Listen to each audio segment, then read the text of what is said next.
नमस्कार, न्यूज 18 पंजाब हरियाणा हिमाचल देख रहे हैं आप। आपके साथ मैं हूं शारदा सरोहा गोयत। बुलेटिन की शुरुआत करते हैं विधानसभा की मानसून सत्र के साथ पहले दिन शोक प्रस्ताव पेश करने के बाद सदन की कार्यवाही स्थगित कर दी गई।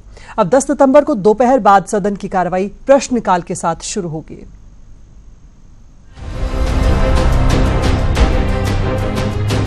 हरियाणा विधानसभा के मानसून सत्र का आगाज हो गया है। पहले दिन की कार्यवाही के दौरान पूर्व प्रधानमंत्री अटल बिहारी वाजपेयी, जींद से इनेलो विधायक हरिचंद मिड्डा और शहीद सैनिकों समेत कुल 15 शोक प्रस्ताव पेश किए गए, जिसके बाद सदन की कार्यवाही 10 सितंबर तक स्थगित कर दी गई। विपक्ष के तेवर को देखकर ये लगता है कि हरियाणा विधानसभा का मानसून सत्र हंगामेदार रहेगा। अटल बिहारी वाजपेयी हमारे देश के प्रधानमंत्री रहे थे और हमारे एक sitting MLA doctor Harichand Midda जो हमारी पार्टी से संबंध रखते थे, उनके शोक प्रस्ताव के बाद ये फैसला पूरे सदन का था कि सदन को स्थगित कर दिया जाए। अब 10 तारीख को सदन की बैठक होगी और 10 को फिर सरकार से सारी बातों का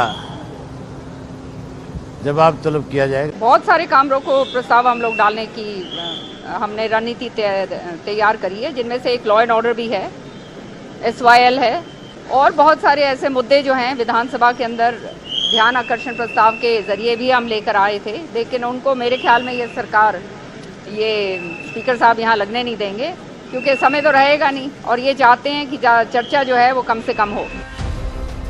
तेल की बढ़ती कीमतों, कर्मचारियों के मसलों समेत कई मुद्दों पर सरकार को घेरने की विपक्ष ने रणनीति बनाई है। उसके बावजूद मनोहर के मंत्री विपक्ष के मुद्दों से इत्तेफाक नहीं रखते। सत्ता पक्ष ने तो विपक्ष को मुद्दाहीन करार दे दिया।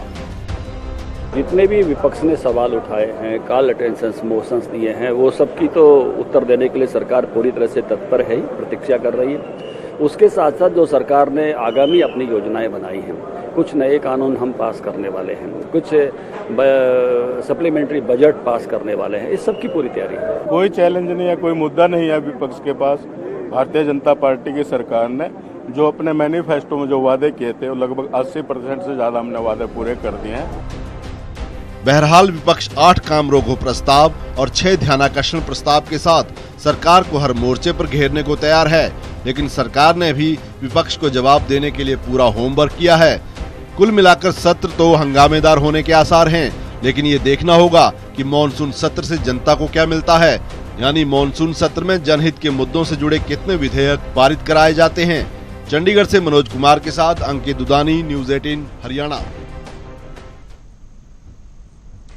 उधर गुरुग्राम की बहुचर्चित प्रिंस मर्डर केस में पंजाब हरियाणा हाईकोर्ट ने हरियाणा सरकार, CBSE और स्कूल को नोटिस जारी किया है। दरअसल प्रिंस के पिता की तरफ से हाईकोर्ट में स्कूल की मान्यता रद्द करने की मांग को लेकर याचिका दायर की गई, जिसमें CBSE की फैक्ट फाइंडिंग कमेटी की रिपोर्ट को आधार बनाया गया, जिस पर हाईकोर्ट ने सभी पक्षों को नोटिस का जवाब 6 हफ्ते में दाखिल करने को कहा है।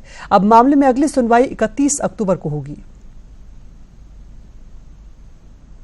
पंजाब एंड हरियाणा हाईकोर्ट ने इस याचिका की सुनवाई करते हुए आज CBSE को, हरियाणा सरकार को और साथ साथ रियान इंटरनेशनल स्कूल के ट्रस्टीज को नोटिस जारी कर जवाब देने को कहा है और मामले की अगली सुनवाई 31 अक्टूबर को होगी। कोर्ट ने कहा है, GS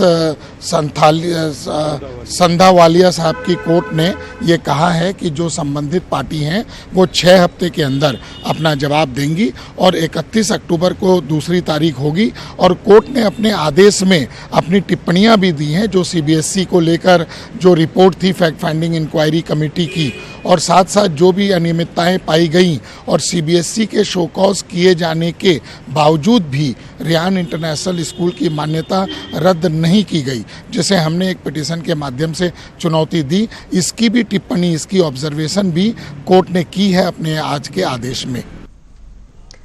वहीं जूनियर और सब जूनियर खिलाड़ियों को प्राइज मनी ना मिलने के मामले में पंजाब हरियाणा हाईकोर्ट ने सुनवाई की और हाईकोर्ट ने हरियाणा के मुख्य सचिव, प्रिंसिपल सचिव और खेल निदेशक को नोटिस जारी करके जवाब तलब किया है। दरअसल आर्चरी और कबड्डी के कुछ खिलाड़ियों ने याचिका दायर की, जिसमें उन्होंने आरोप लगाया कि नेशनल और इंटरनेशनल लेवल पर मेडल जीतने के बाद सरकार ने कैश अवार्ड नहीं दिया और न ही कोई स्कॉलरशिप दी, जबकि सरकार की नीति में साफ लिखा है कि कैश अवार्ड दिया जाएगा। अब मामले की अगली सुनवाई 10 अक्टूबर को होगी। 2017 में कोर्ट ने एक एफिडेविट कहा था डायरेक्टर को डालने के लिए कि आप क्या बेनिफिट दे रहे हैं स्पोर्ट्स पर्सन का, तो उन्होंने साफ मना लिखा था उसके अंदर कि अब हमारी पॉलिसी 2015 की आ गई है जिसके अनुसार हम बेनिफिट्स दे रहे हैं इनको कैश अवार्ड, और जिसका कैश अवार्ड की मात्रा भी बहुत बढ़ चुकी है वर्ल्ड कप और वर्ल्ड उस चैम्पियनशिप पे। सो उन्होंने कहा कि ये 2009 से अभी तक इनको कोई कैश अवार्ड नहीं मिला और ना कोई स्कॉलरशिप मिली। इंटर यूनिवर्सिटी भी खेल चुकी हैं, सब कुछ खेल चुके हैं, पर कुछ नहीं मिला। तो ये आज याचिका पे कोर्ट ने इनको नोटिस दिया और कोर्ट ने कोई ऑब्जर्वेशन दी? कोर्ट ने बोला सिंपल कहा है कि इनका रिप्लाई क्या आता है हम उस पर देखेंगे। इसके अंदर चीफ सेक्रेटरी, प्रिंसिपल सेक्रेटरी और डायरेक्टर स्पोर्ट्स को हुआ है। और अब खबर सोनीपत से, जहां एक सरकारी स्कूल इन दिनों सवालों में है। स्कूल के प्रिंसिपल पर एक छात्रा ने इतने संगीन आरोप लगाए कि मामला शिक्षा विभाग से होता हुआ पुलिस की चौखट तक पहुंच गया है और जांच के लिए एसआईटी गठित कर दी गई है। पूरा माजरा क्या है, देखिए इस रिपोर्ट में। 4 टीचर्स ऐसे हैं जो लड़कियों को लड़कों से मिलने के लिए होटल में भेजते हैं। इस बयान के बाद सोनीपत का एक सरकारी स्कूल सवालों में है। छात्रा ने स्कूल प्रिंसिपल और टीचर्स पर संगीन आरोप लगाए तो शिक्षा विभाग में हड़कंप मच गया। छात्रा ने जिला शिक्षा अधिकारी के सामने बयान दिए, जिसके बाद जिला शिक्षा अधिकारी ने मामले की शिकायत पुलिस को भेज दी। हमारे स्कूल में बहुत गलत चल रहा है। 4 टीचर्स ऐसे हैं जो लड़कियों को लड़कों से मिलने के लिए होटल में भेजते हैं और उनका नाम है, एक तो राजवीर है, एक राम दुलारी मैडम है, एक रजनी है और एक कमलेश मैडम। यही चाहते हैं कि सर जो यहाँ हो रहा वो ना हो या फिर सर सस्पेंड हो। आरोप तो टीचर्स ने, लड़कियों ने ये भी लगाए हैं कि जो है लड़कियों का एक प्रकार से शोषण किया जाता है, बाहर भेजी जाती हैं। बातें जो है बहुत सी उभर करके आई है, जो मैं अपनी रिपोर्ट में डायरेक्टरेट को दे रहा हूँ।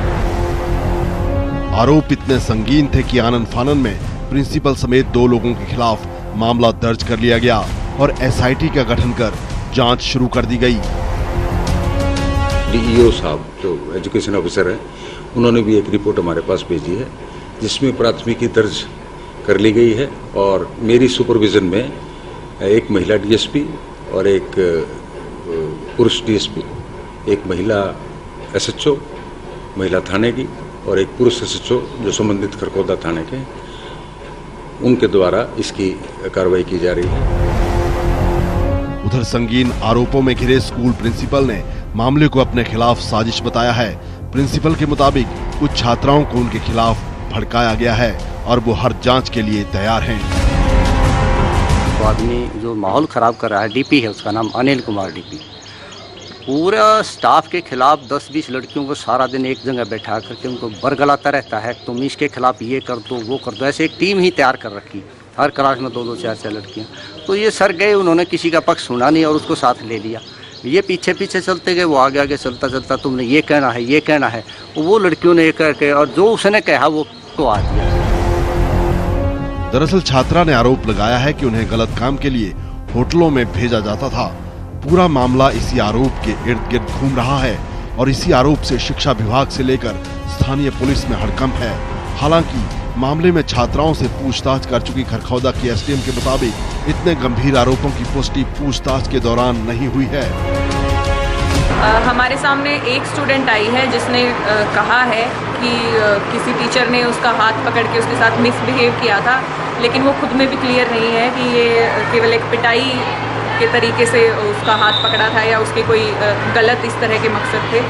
उसके अलावा जो बाकी लड़कियों से मेरी बात हुई है, उन्होंने यही कहा है कि कुछ लड़कियां थी पहले जो पास आउट हो चुकी हैं और जो कई बार बंक करके स्कूल से बाहर चली जाती थी, लेकिन उनके साथ ना तो उनके साथ खुद के साथ ना उन्होंने सुना है कि उनके किसी फ्रेंड्स के साथ या क्लासमेट्स के साथ ऐसा हुआ हो कि टीचर्स ने ये कहा हो कि तुम इस जगह पे जाओ या फ़ोन पे किसी से बात करो। ये वाला इंसिडेंट साफ तरीके से लड़कियां मना कर रही हैं। कुल मिलाकर मामला एक छात्रा के आरोप पर टिका है। अब जांच से ही साफ होगा कि आरोप साजिशन लगाए गए हैं या फिर स्कूल प्रिंसिपल पर लगे आरोप सच हैं। सोनीपत से नितिन अंतिल, न्यूज़ 18 हरियाणा। और माँ की ममता को हम सभी जानते हैं, माँ ममता का रूप होती है, लेकिन कलयुग में तो माँ की वो करतूतें सामने आ रही जिसने माँ की ममता को कलंकित कर दिया है। आप भी देखिए अपनी औलाद को जान से मारने की धमकी देने वाली कलयुगी माँ की कहानी। कहते हैं औरत घर को बनाती है और औरत की आदतें बिगड़ जाएं तो वो घर को नरक भी बना देती है। पानीपत के इस घर की यही कहानी है। इस घर की औरत एक माँ है, एक पत्नी है, लेकिन वो अपनी कोख से जन्मे बच्चों के खून की प्यासी हो चुकी थी। वो अपने ही माथे का सिंदूर उजाड़ना चाहती थी। आरोप के मुताबिक महिला अक्सर अपने बच्चों और पति को जान से मारने की धमकी देती थी, लेकिन एक दिन ऐसा आया जब वो चाकू लेकर मारने पर उतारू हो गई। बच्चों के कहने पर महिला के पति ने पुलिस को फोन किया और जब फोन नहीं मिला तो छोटे बेटे ने बड़ी सूझबूझ के साथ खुद की, अपने भाई और अपने पिता की जान बचाई। बच्चे का फोन आया था जिसने बताया कि उसकी माँ बहुत गुस्से में है और उसको उससे जान का खतरा है, हो सकता है वो उसको जान से मार दे। उस पर संबंधित जो चौकी से कर्मचारी थे वो चले गए थे और उस पर जो एक्शन था वो दूसरे रूम में बैठा था। मैंने अपने वॉशरूम में गया और नेट से नंबर निकाला और एसपी अंकल को फ़ोन कर दिया। फिर वो अंकल आ गए, पुलिस फोर्स आ गई। फिर देखा, फिर मम्मी फिर झूठ बोलने लग गई थी, भाई मैंने ऐसे नहीं किया, ऐसे नहीं किया। फिर वो आए, फिर मम्मी को ले गए। इस पूरे मामले में छोटे बेटे की जितनी तारीफ की जाए उतना कम है, जिसकी समझ से एक परिवार में बड़ी अनहोनी होने से बच गई। साथ ही तारीफ पुलिस की भी करनी होगी, जिसने उस मासूम के फोन के बाद फौरन एक्शन लिया। पानीपत से सुमित भारद्वाज, न्यूज़ 18 हरियाणा।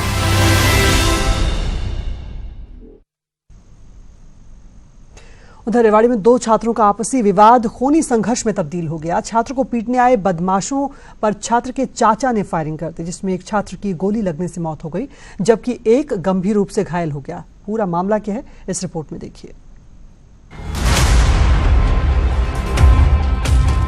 युवाओं में पुलिस का कितना खौफ है, इसका अंदाजा रेवाड़ी में हुई वारदात से लगाया जा सकता है। एक हफ्ते पहले हुआ छात्रों का आपसी विवाद खूनी संघर्ष में तब्दील हो गया।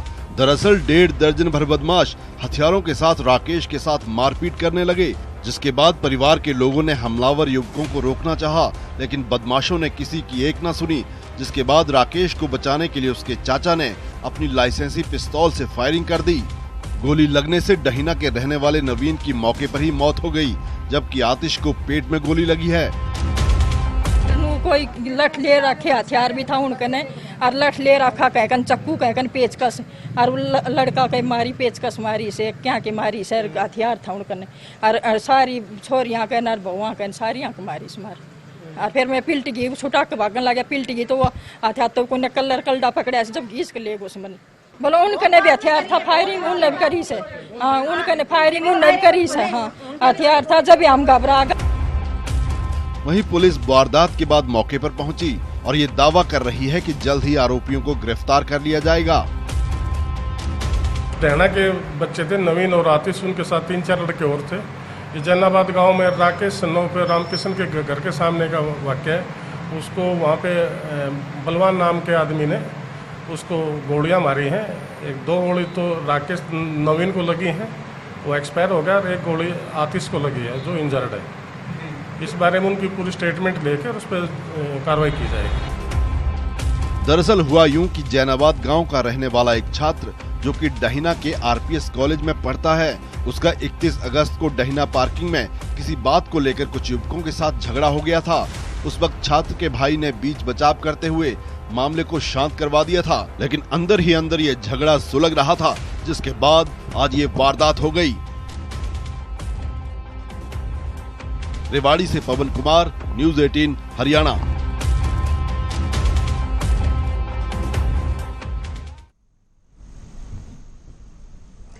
मेवात के उजीना ड्रेन में एक नाबालिग बच्ची समेत 3 महिलाएं डूब गई। जानकारी के मुताबिक तीनों ड्रेन के किनारे कपड़े धो रही थी और इसी दौरान तीनों का पैर फिसल गया और ये तीनों पानी के बहाव में बह गई।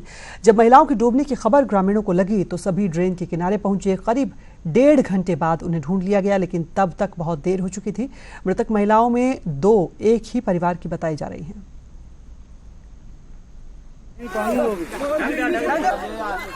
खबर भिवानी से, जहां पर आंगनवाड़ी सेंटर्स पर नौनिहालों के लिए खाना तैयार करने में इस्तेमाल होने वाले गेहूं और चावल में धांधली का मामला सामने आया। दरअसल सीएम फ्लाइंग स्क्वाड ने दादरी के सांकरोड और फौगाट गांव में आंगनबाड़ी केंद्रों में उतारे जा रहे चावल और गेहूं की गाड़ियों को पकड़ा। जांच में खुलासा हुआ कि गेहूं और चावल के कट्टों में वजन में गड़बड़ी की जा रही है और इसके बाद टीम ने 4 लोगों को मौके से गिरफ्तार किया। सीएम फ्लाइंग स्क्वाड की टीम ने ड्यूटी मजिस्ट्रेट नायब तहसीलदार की मौजूदगी में भिवानी तोशाम बाईपास पर एग्रो के गोदाम को सील कर दिया और इसे हैफेड ने किराए पर लिया हुआ है। रोड में उतारा था तो वहां हमने उन लेडी से पूछा, भाई ये वो बोली जी हमारे तो हर बार सामान कम उतारते हैं। चेक करवा दिया मौके पे तो एक कट्टे के साथ 7-8 किलो वजन कम मिला। उसके मद्देनजर रखते हुए डीसी साहब से बात करके नायब तहसीलदार जी को साथ लेके रात हमने इसको सील कर दिया था। तो अब काम ना रुके गवर्नमेंट का, इसलिए इसको खोल दिया और चेक किया है। अब ये जांच का विषय है। ठीक है, खबरों में आप बात करते हैं गोहाना की, जहां कुछ छात्राओं ने मर चुके सिस्टम को आईना दिखाया है। छात्राएं अपनी मांग को लेकर बीच सड़क पर पढ़ाई के लिए बैठ गई, जिससे शिक्षा विभाग समेत तमाम आला अधिकारियों के पसीने छूट गए। एक रिपोर्ट। शिक्षा व्यवस्था में सुधार को लेकर विभाग के अपने दावे हैं, लेकिन हकीकत भी किसी से छुपी नहीं है। कहीं पढ़ने के लिए क्लासरूम नहीं है तो कहीं पढ़ाने के लिए शिक्षक नहीं है, तो कहीं स्कूल जाने के लिए सड़क नहीं है, जिससे देश के विकास में भागीदार बनने का सपना देख रहे छात्रों की परेशानी आम बात हो चुकी है। और यही वजह है कि आए दिन छात्रों का गुस्सा सिस्टम के खिलाफ देखने को मिलता है। अब जरा इस तस्वीर को ही देख लीजिए। ये है गोहाना के बिचपड़ी गांव में बने राजकीय कन्या उच्च विद्यालय की छात्राएं, जिसे सिस्टम को आईना दिखाने के लिए सड़कों पर क्लास लगानी पड़ी। दरअसल यहाँ पढ़ने वाली छात्राओं की लंबे समय से मांग है कि स्कूल जाने वाले रोड को पक्का किया जाए, ताकि बरसात के वक्त में छात्रों को जलभराव की समस्या से निजात मिल सके।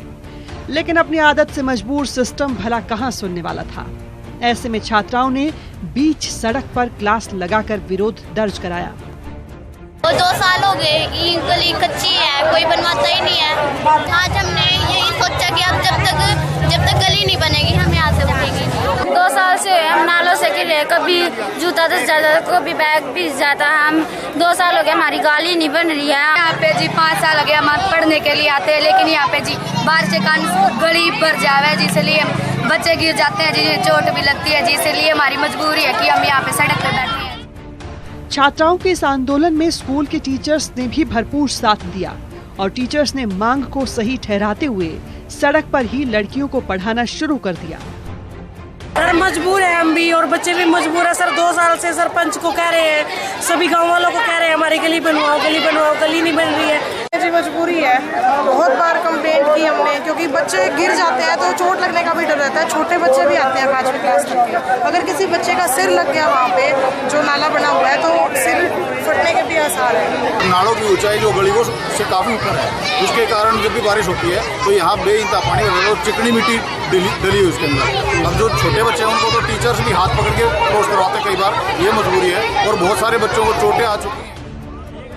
वहीं मामले की गंभीरता को देखते हुए विभाग के तमाम आला अधिकारी मौके पर पहुंचे, लेकिन छात्रों के गुस्से के सामने किसी की एक न चली।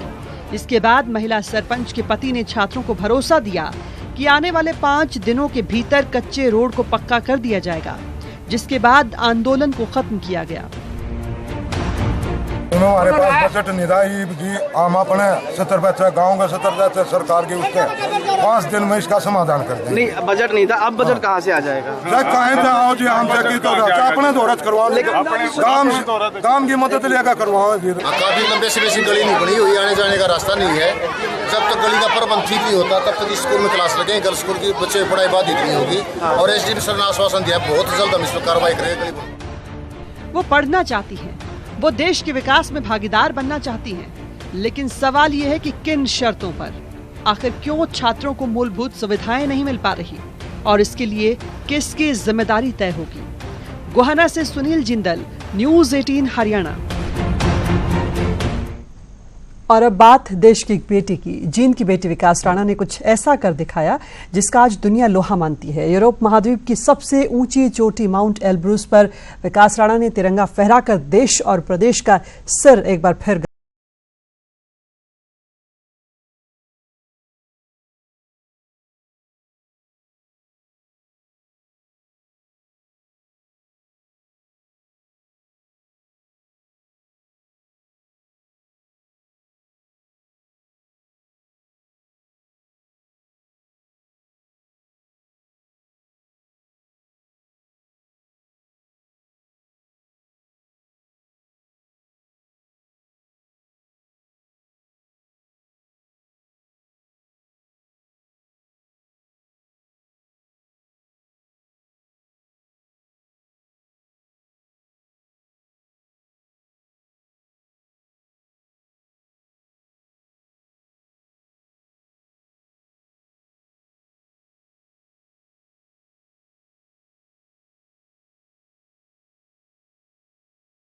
को भी फतेह कर लिया था।